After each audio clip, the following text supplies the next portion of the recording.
हिजो टोलले गुण्डाहरू नाइकेहरूको जुन बिगबिगी थियो आज ती सबैको अन्त्य भएको छ। अपराधीहरूलाई तिनीहरूलाई पानी मुनि गए पनि हामी छोड्ने छैनौँ। हाम्रो कानुनको पन्जाको नजिक आइसकेको छ, त्यसलाई पनि हामी छिटै कानुनको कठघरामा उभ्याउने छौँ। कि नेकपाबाट केही मन्त्रीहरू फेरि फर्केर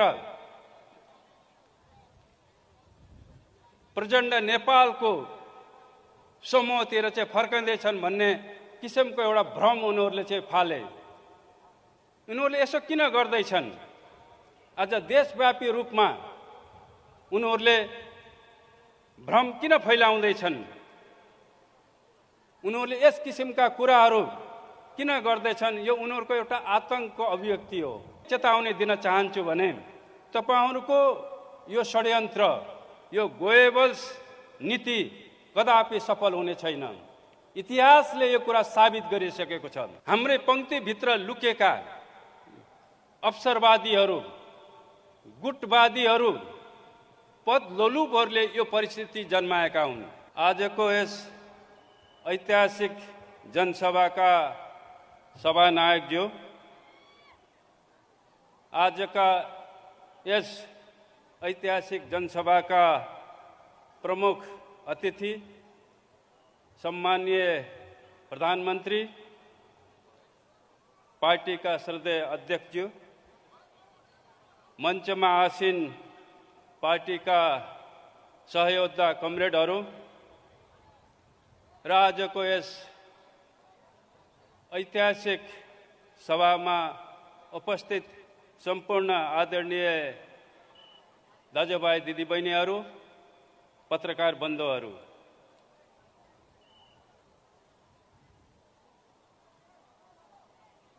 एक नम्बर प्रदेश सामन्त र जमिनदारहरूको विरुद्ध विद्रोहको झण्डा उठाउने प्रदेश हो। एक नम्बर प्रदेश मजदूर आन्दोलनको जननी पनि हो। एक नम्बर प्रदेश कुनै पनि शक्तिको अगाडि नझुक्ने देशभक्त जन्माउने प्रदेश हो। एक नम्बर प्रदेश लोकतन्त्र र गणतन्त्रको निम्ति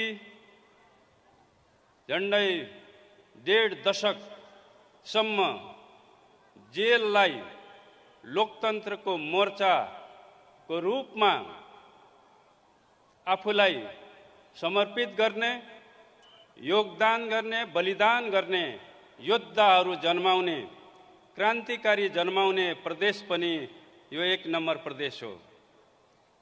एक नम्बर प्रदेश यो देशलाई हाँक्ने, नेतृत्व जन्माउने र यो देशलाई हाँकिरहेको नेतृत्वको प्रदेश पनि हो।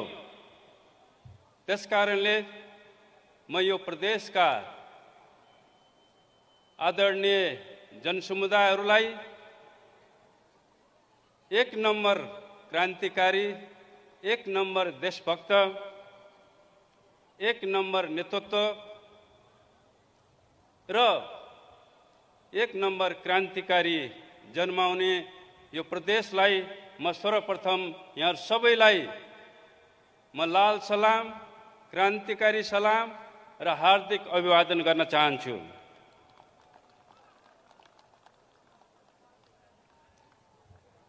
आज देश एउटा नयाँ अभियानमा, एउटा नयाँ आन्दोलनमा, एउटा नयाँ दिशामा अगाडि बढिरहेको छ। आज झन्डै लाखौंको संख्यामा एक नम्बर प्रदेशमा जनसमुदायहरू आज अस्थिरताको विरुद्ध आज यहाँ लामबद्ध हिँड्नुभएको छ। आज यी हजारौं जनताहरू लोकतन्त्रको रक्षाको निम्ति, स्थायित्वको निम्ति फेरि एकपटक आन्दोलित हुनुभएको छ। आज यो देशलाई भित्र र बाहिरका शक्तिहरूले फेरि अस्थिरतातिर, फेरि प्रतिगमनतिर धकेल्ने षड्यन्त्र गरिरहेका छन्। आज यो षड्यन्त्रका विरुद्ध आज फेरि सिङ्गो देश, यो सिङ्गो प्रदेश एकजुट भएको छ। आज सिङ्गो देश, यो सिङ्गो प्रदेश हाम्रो राष्ट्रिय अखण्डता, राष्ट्रिय स्वाधीनताको निम्ति फेरि लामबद्ध भएको छ। आज यी हजारौं लाखौं जनताहरू मेचेकदेखि महाकालीसम्म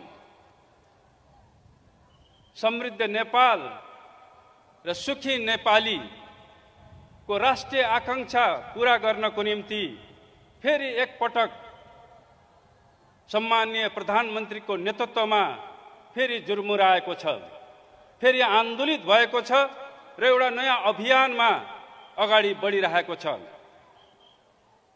आदरणीय जनसमुदायहरू, आज हामी एउटा असामान्य परिस्थितिबाट अगाडि बढिरहेका छौँ। आज सिङ्गो विश्व नै एउटा असामान्य परिस्थितिका विरुद्ध जुधिरहेको छ। आज सिङ्गो संसारलाई कोभिडले आक्रान्त पारेको छ। आज नेपालमा एउटा विशिष्ट परिस्थिति जन्मिएको छ। आज सदन विघटन भएको छ। आज यो देशलाई अस्थिरतातिर धकेल्ने प्रयत्न गरिएको छ, प्रयास गरिएको छ। किन आज यस्तो परिस्थिति सिर्जना भयो? किन फेरि यो देशलाई अस्थिरतातिर किन धकेल्ने षड्यन्त्र गरियो? यसको विषयमा पूर्वोक्ता कमरेड सुभाष नेमाङले सविस्तार यहाँ तपाईहरुलाई जानकारी दिइसक्नु भएको छ। यो देशमा फेरि अस्थिरता उत्पन्न कुनै बाह्य शक्तिद्वारा होइन, स्वयं हाम्रो आन्तरिक पंक्तिबाट नै यो अस्थिरताको षड्यन्त्र रचियो। यो देशलाई अस्थिरतातिर धकेल्ने योजना षड्यन्त्र रचियो। आजको यो परिस्थिति हाम्रै पंक्तिबाट, हाम्रै पंक्तिभित्र लुकेका अवसरवादीहरू, गुटवादीहरू, पदलोलुपहरूले यो परिस्थिति जन्माएका हुन्। ती अवसरवादीहरूले, ती फुटवादीहरूले, ती गुटवादीहरूले, ती पदलोलुपहरूले आजको यो असामान्य परिस्थिति सिर्जना गरेका हुन्। र यो असामान्य परिस्थितिभित्र बाह्य भित्री चाहिँ शक्तिहरू पनि निश्चित रूपमा उनीहरू खेलिरहेका छन्। कसरी यो देशलाई अस्थिरतातिर धकेलेर यो देशको विकासलाई कसरी अवरुद्ध गर्ने,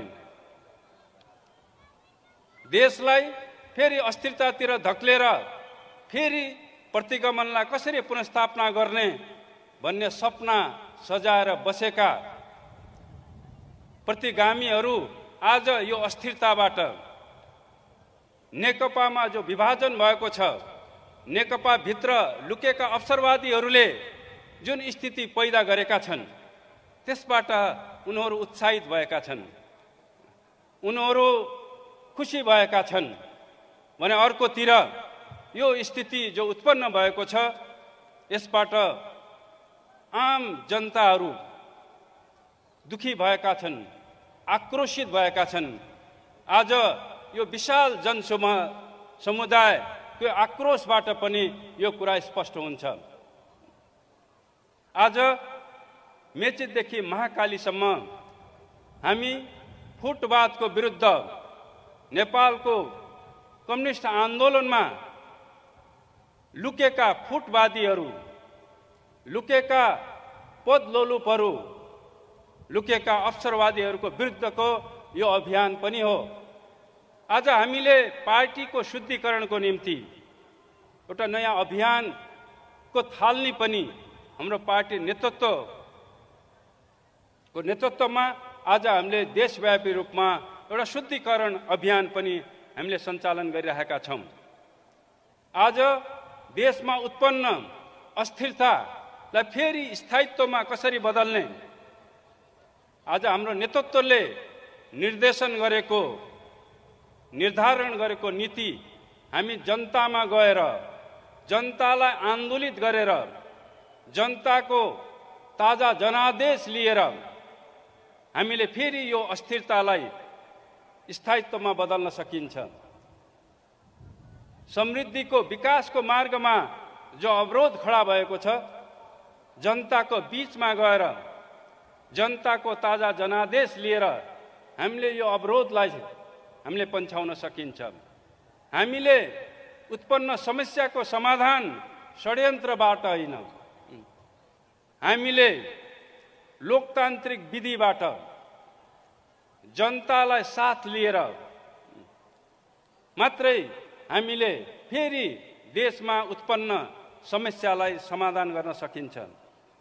हामीले आज कम्युनिस्ट आन्दोलनमा अवसरवादीहरूले जो फुट पैदा गर्न सफल भएका छन्, फेरि यो आन्दोलनलाई एकजुट पार्ने उपाय, त्यो दिशा, त्यो नीति, त्यो विचार भनेको जनताको बीचमा जानु नै हो। जनताको बीचमा गएर नै हामीले फेरि कम्युनिस्ट आन्दोलनलाई हामीले एकीकृत गर्न सकिन्छ। जनताको बीचमा गएर नै हामीले ती फुटवादीहरूलाई भण्डाफोड गरेर, ती गुटवादीहरूलाई भण्डाफोड गरेर हामीले पार्टीलाई एउटा नयाँ ढङ्गले शुद्धिकरण गर्न सकिन्छ र पार्टीलाई सुदृढ गर्न सकिन्छ। हामीले देखिरहेका छौँ यो एकता अभियान, यो शुद्धिकरण र सुदृढीकरण अभियान सफलतापूर्वक अगाडि बढिरहेको छ। आज मेचीदेखि महाकालीसम्म चाहिँ भ्रमित भएका कार्यकर्ताहरू, जनताहरू यो भण्डाफोड अभियानबाट स्पष्ट हुँदै फेरि पार्टीमा एकताबद्ध हुँदैछन्, फेरि उनीहरू मूल घरमा फर्कँदैछन्।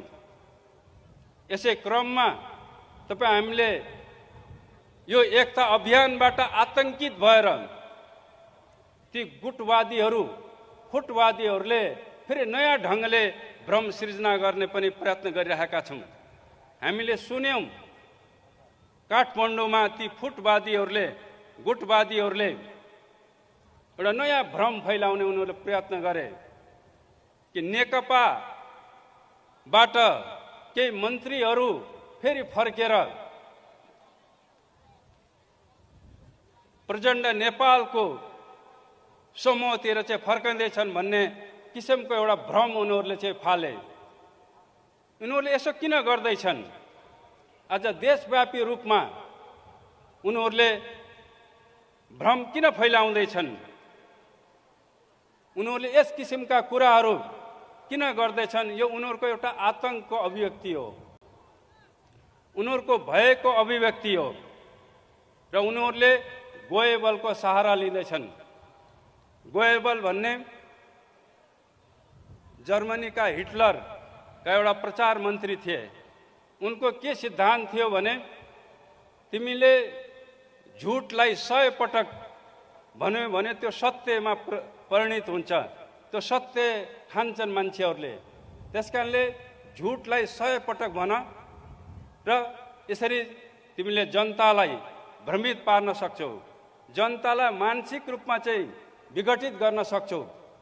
उनीहरूलाई मानसिक रूपमा भ्रमित र विघटित गरिसकेपछि तिनीहरूलाई भौतिक रूपमा उनीहरूलाई सिद्ध्याउन सकिन्छ। यो किसिमको हिटलरको त्यो प्रचार मन्त्रीको सिद्धान्त थियो र उनीहरूले त्यही ढङ्गले गरेर आज नेपालमा फेरि ती अवसरवादीहरू फेरि गोएबल्स बनेका छन्। हिटलरका ती प्रचार मन्त्रीको रूपमा तिनीहरूले जनतालाई भ्रम दिँदै हिँडिरहेका छन्। उनीहरूले सरकारले, पार्टीले लिएको कदम असंवैधानिक हो, त्यो प्रतिगामी हो भन्ने भ्रम फैलाइरहेका छन्। यो ठिक त्यही गोएबल्सको त्यो सिद्धान्त अनुसार नै उनलाई प्रचार गरिरहेका छन्। जनताको ताजा जनादेश लिने कुरो त्यो लोकतान्त्रिक कदम हो कि त्यो अग्रगामी कदम हो कि त्यो प्रतिगामी कदम हो? झस्केलाबाट षड्यन्त्रकारी ढङ्गबाट सरकारको नेतृत्व हत्याउने, सरकारलाई अपदस्थ गर्ने त्यो अग्रगामी कदम हो कि प्रतिगामी कदम हो? निश्चित रूपमा सरकारलाई, सरकारको नेतृत्वलाई, पार्टीको नेतृत्वलाई षड्यन्त्रकारी ढङ्गले, अलोकतान्त्रिक ढङ्गले त्यसलाई अपदस्थ गर्ने, त्यसलाई विस्थापित गर्ने त्यो प्रतिगामी कदम हो। त्यो प्रतिगामी, त्यो अवसरवादी सोच हो, त्यो प्रक्रिया हो। सरकारले, हाम्रो नेतृत्वले जनताको बीचमा जाने, जनतालाई नै न्यायाधीश बनाउने, जनताले नै फैसला गरोस्, त्यो नै लोकतान्त्रिक कदम हो, त्यो नै लोकतान्त्रिक मान्यता हो, लोकतान्त्रिक विधि हो। छिन् यो कसरी त्यो प्रतिगामी, त्यो असंवैधानिक, अलोकतान्त्रिक कदम कसरी भयो छिन्? तर उनीहरूले त्यो गोएबल्सको सिद्धान्त अनुसार, त्यो नीति अनुसार झुटलाई, सत्यलाई, असत्यलाई 100 पटक, हजारौं पटक दोहोऱ्याइयो भने जनतालाई भ्रम दिन सकिन्छ, जनताको मति भ्रष्ट पार्न सकिन्छ र आफ्नो चाहिँ पद लोलुपताको आकांक्षा, आफ्नो अवसरवादी महत्त्वाकांक्षालाई पूरा गर्न सकिन्छ भन्ने सिद्धान्त अनुसार, नीति अनुसार उनीहरू चलिरहेका छन्। म आज यो विशेष जनसभा, ऐतिहासिक जनसभाको माध्यमबाट म ती सबै अवसरवादीहरू, पद लोलुपहरू, फुटवादीहरू, गुटवादीहरूलाई म के चेतावनी दिन चाहन्छु भने तपाईहरुको यो षड्यन्त्र, यो गोएबल्स नीति कदापि सफल हुने छैन। इतिहासले यो कुरा साबित गरिसकेको छ। हिटलरको प्रचार मन्त्रीले अस्थायी रूपमा केही भ्रम सृजना गरे पनि चाहिँ त्यो अन्ततः जनताले चाहिँ त्यो भ्रमलाई चिरे। क्रान्तिकारीहरूले, अग्रगामीहरूले, लोकतन्त्रवादीहरूले ती भ्रमलाई चिरे र ती अवसरवादीहरूलाई, ती प्रतिगामीहरूको अन्त्य भयो। अहिले पनि ती अवसरवादीहरूले जो षड्यन्त्र गरिरहेका छन्, जुन भ्रम फैलाइरहेका छन्, जुन दुष्प्रचार गरिरहेका छन्, यसको अनिवार्य परिणति हिटलरको जस्तै हुनेछ। उनीहरूको त्यो महत्त्वाकांक्षा, हिटलरको जस्तै महत्त्वाकांक्षा, त्यो पदलोलुपताको उनीहरूको जुन आकांक्षा छ त्यो कदापि पूरा हुने छैन। यो आन्दोलनले, जो अभियान सुरु भएको छ, यो जनआन्दोलन, यो जनजागरण, यो जनअभियान जो सुरु भएको छ, त्यसले उनीहरूका यी सबै षड्यन्त्रहरूलाई, यी सबै आकांक्षाहरूलाई, कुआकांक्षाहरूलाई त्यसलाई चाहिँ अन्त्य गर्नेछ, त्यसलाई समाप्त पार्नेछ। आज यो विशाल जनसमुदायले यही कुरालाई अभिव्यक्त गरेको छ। आजको यो विशाल जनसमुदायको यो आक्रोशले त्यही कुरालाई व्यक्त गरेको छ।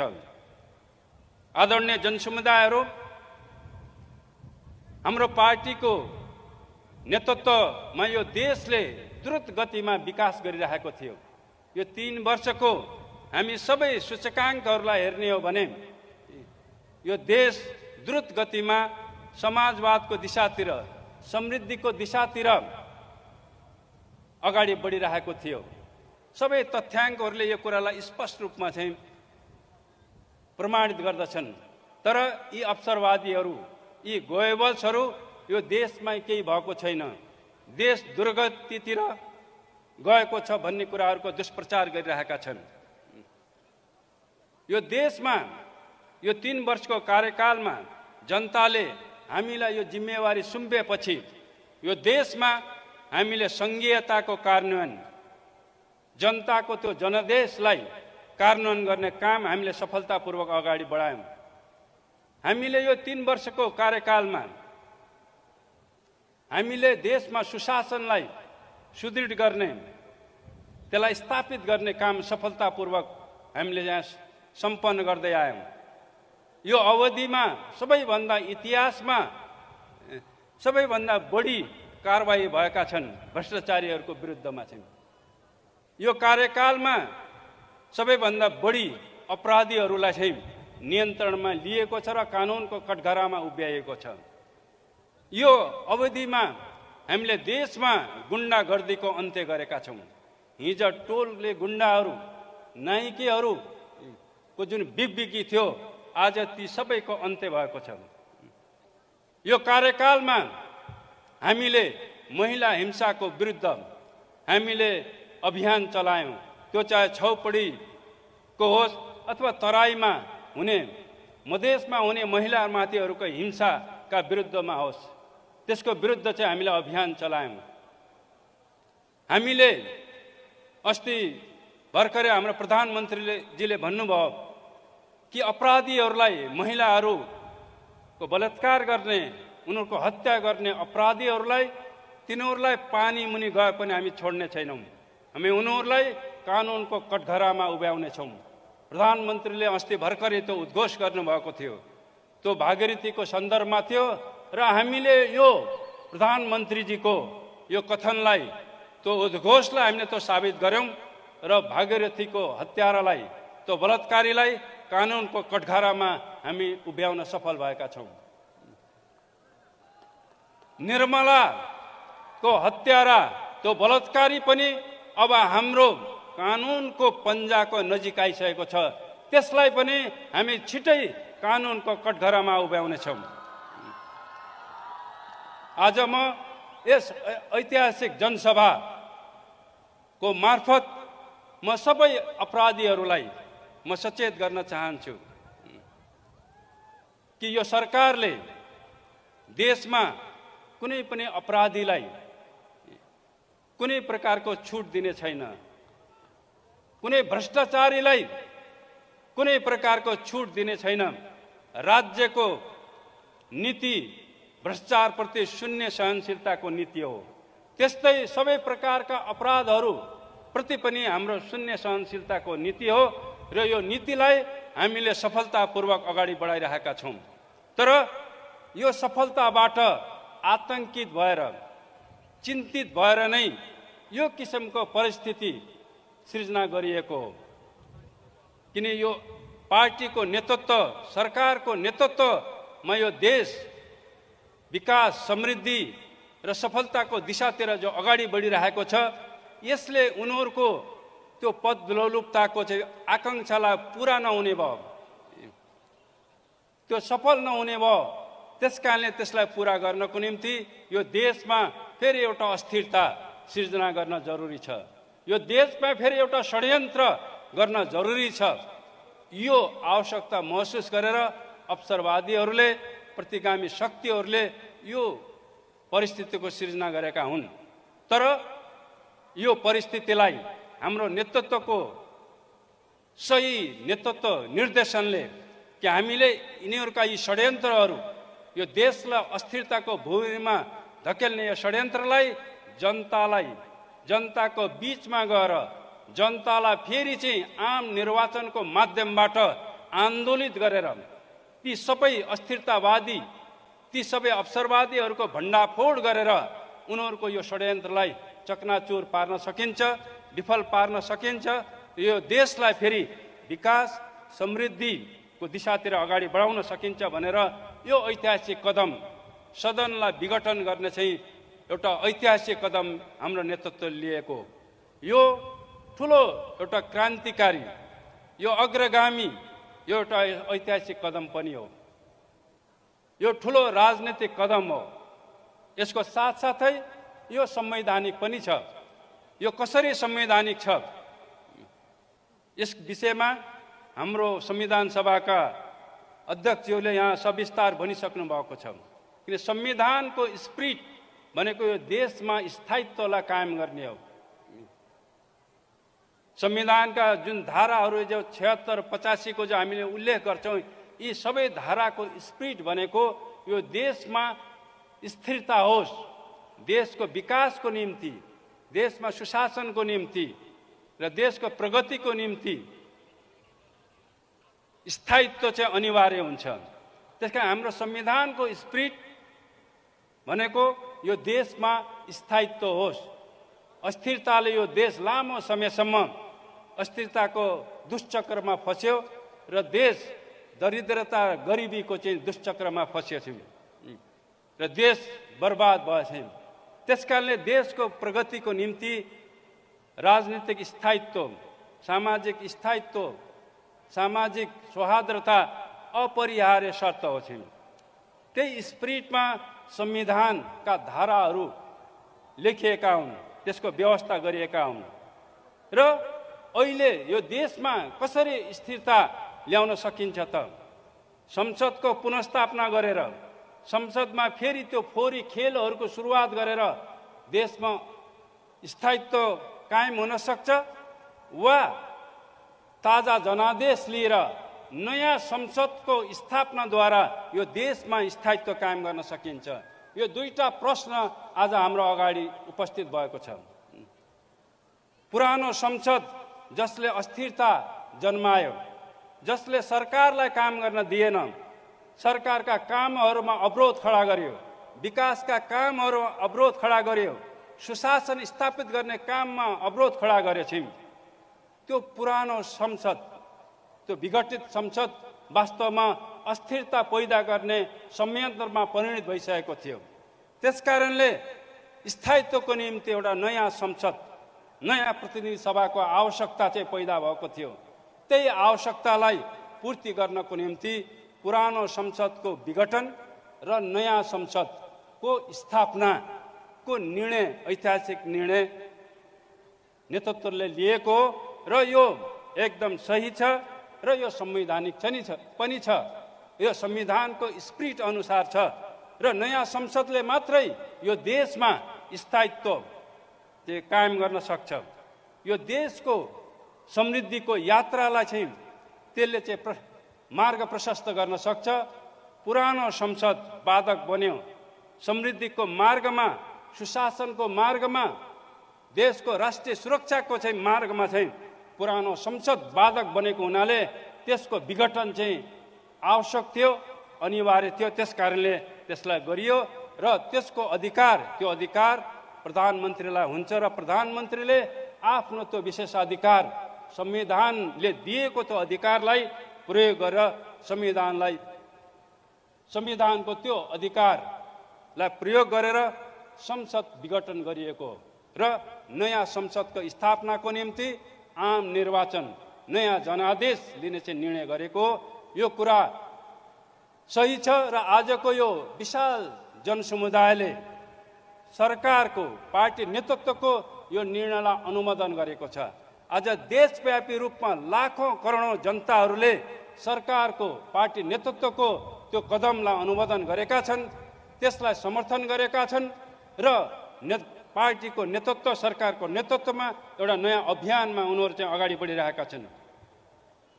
आदरणीय जनसमुदायहरू, यो सरकारले आफ्नो 3 वर्षको कार्यकालमा हामीले राष्ट्रिय एकतालाई, राष्ट्रिय अखण्डतालाई सुदृढ गर्ने दिशामा पनि महत्त्वपूर्ण सफलता हामीले हासिल गरेका छौँ। देशमा केही शक्तिहरू जो छुट्टै राज्यको माग लिएर चाहिँ आन्दोलित थिए, अगाडि बढिरहेका थिए, तिनीहरूलाई फेरि यही राष्ट्रिय मूलधारमा ल्याउन हामी सफल भएका छौँ। देशमा अझ पनि केही शक्तिहरू, संविधान विरोधी, यो व्यवस्था विरोधीहरू शक्तिहरू छन्, तिनीहरू क्रियाशील छन्। हामीले प्राप्त गरेका, हामीले स्थापित गरेका संविधान, यो राज्य प्रणालीलाई विस्थापित गर्न चाहने केही प्रवृत्तिहरू, शक्तिहरू पनि छन् यहाँ। तिनीहरूलाई पनि निश्चित रूपमा हामी छिटै यो मूलधारमा हामी ल्याउनेछौँ र यो शान्तिपूर्ण प्रक्रियाद्वारा उनीहरूले आफ्ना राजनीतिक उद्देश्यहरू चाहिँ हासिल गर्न सक्छन्। लोकतन्त्रमा सबैलाई अवसर छ।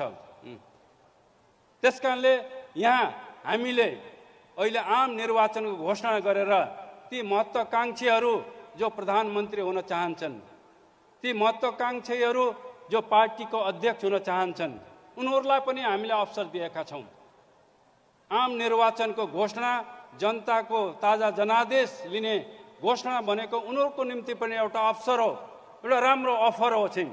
उनीहरू आउन्, निर्वाचनमा आउन्, निर्वाचनमा सहभागी हुन्, उनीहरूले जनताको विश्वास ल्याउन् र सदनमा बहुमत ल्याएर उनीहरू प्रधानमन्त्री हुन्। यो एउटा लोकतान्त्रिक विधि हो चाहिँ, यो लोकतान्त्रिक तरिका हो, यो कुनै छलछाम, यो बेइमानी होइन।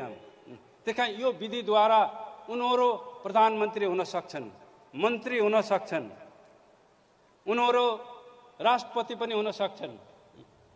त्यही कारण आउनुहोस्, यो ऐतिहासिक जनसभा मार्फतबाट म ती सबै महत्त्वाकांक्षीहरूलाई पनि आउनुहोस्, तपाईँ वैशाख 17 र 27 गते हुने निर्वाचनमा सहभागी बन्नुहोस् र आफ्नो महत्त्वाकांक्षा पुरा गर्नुहोस्। यो तपाईँहरूलाई हाम्रो चाहिँ अफर हो, तपाईँहरूलाई यो निमन्त्रणा पनि हो चाहिँ। आदरणीय जनसमुदायहरू, आज देश निर्वाचनमय, चुनावमय भइसकेको छ। यहाँ हाम्रो कमरेड सुभाष नेमाङले यहाँ भनिसक्नु भएको छ, मेचेदेखि महाकालीसम्म देश चुनावमा हुम्बिसकेको छ। वास्तवमा अहिले हाम्रो विरोध गर्नेहरू, ती अवसरवादीहरू, यो पार्टीबाट चोइटेर गएका ती महत्त्वाकांक्षीहरू पनि चुनावमा उनीहरू हुम्बिसकेका छन्। उनीहरूले चुनावमा जानको निम्ति, चुनाव चिन्ह लिनको लागि उनीहरू निर्वाचन आयोगलाई चाहिँ दबाव दिने। किन दबाव दिनु पर्यो? हिजो उनीहरूले सबै केन्द्रीय सदस्यहरूको लाई नागरिकता लिएर आउने उर्दी दिए र निर्वाचन आयोगमा ती सबै नागरिकता बुझाएर निर्वाचन चिन्ह हामीले पाउनुपर्छ भन्ने उनीहरूले दाबी गर्ने भन्ने चाहिँ उनीहरूले निर्णय गरेका छन्। त उनीहरूले यो किन निर्णय गर्नु पर्यो? संसदको पुनर्स्थापना गर्ने भन्ने हो भने उनीहरूलाई किन चाहियो निर्वाचन चिन्ह? निर्वाचन चिन्ह त चुनावमा जानको निम्ति चाहिने हो। त्यसकारणले हाम्रा विरोधीहरू, जसले सरकारको कदमको जो विरोध गरिरहेका छन्, असंवैधानिक र प्रतिगामी भनिरहेका छन्, तिनीहरू पनि व्यवहारत वस्तुगत रूपमा उनीहरू चुनावमा हुम्बिसकेका छन्। अरू प्रतिपक्षी दलहरू सबै चुनावमा हुम्बिसकेका छन्। उनीहरूले खुलेआम घोषणा गरिसकेका छन्। सर्वोच्च अदालतको निर्णय हामीलाई मान्य हुनेछ र अदालतले निर्वाचनको पक्षमा आफ्नो आदेश जारी गर्यो भने हामी त्यसलाई मान्नेछौँ। यसको अर्थ हो कि अदालतले सरकारको निर्णयलाई सदर गर्नेछ र त्यस अनुरूप उहाँहरूले चुनावमा भाग लिनेछन् भन्ने घोषणा उहाँहरूले गरिसक्नु भएको छ। त्यसकारणले आदरणीय जनसमुदायहरू, अब हामी एउटा नयाँ अभियानमा स्थायित्वको स्थापनाको निम्ति, समृद्धिको निम्ति र देशको स्वाधीनताको निम्ति एउटा नयाँ अभियानको सुरुवात भइसकेको छ। हामी एउटा नयाँ मोर्चामा, अब देशका 165 वटै हाम्रो निर्वाचन क्षेत्र अब हाम्रा आन्दोलनका मोर्चाहरू हुन्, हाम्रो चुनावका मोर्चाहरू हुन्। ती मोर्चाहरूमा अब हामीले विजय हुनु छ। हामीले ती मोर्चामा सबै अवसरवादीहरू, सबै प्रतिगामीहरूलाई हामीले परास्त गर्नु छ र देशमा फेरि एउटा स्थायित्व हामीले कायम गर्नु छ र नेकपाको नेतृत्वमा फेरि यो देशलाई समृद्धिको दिशामा अगाडि बढाउनु छ। आज यो विशाल जनसमुदाय, यो विशाल जनसभाको माध्यमबाट यही सङ्कल्प गरौँ, हामी यो देशमा स्थायित्व कायम गर्नेछौँ। स्थायित्व जिन्दाबाद, अस्थिरता मुर्दाबाद, एकता जिन्दाबाद, फुट मुर्दाबाद।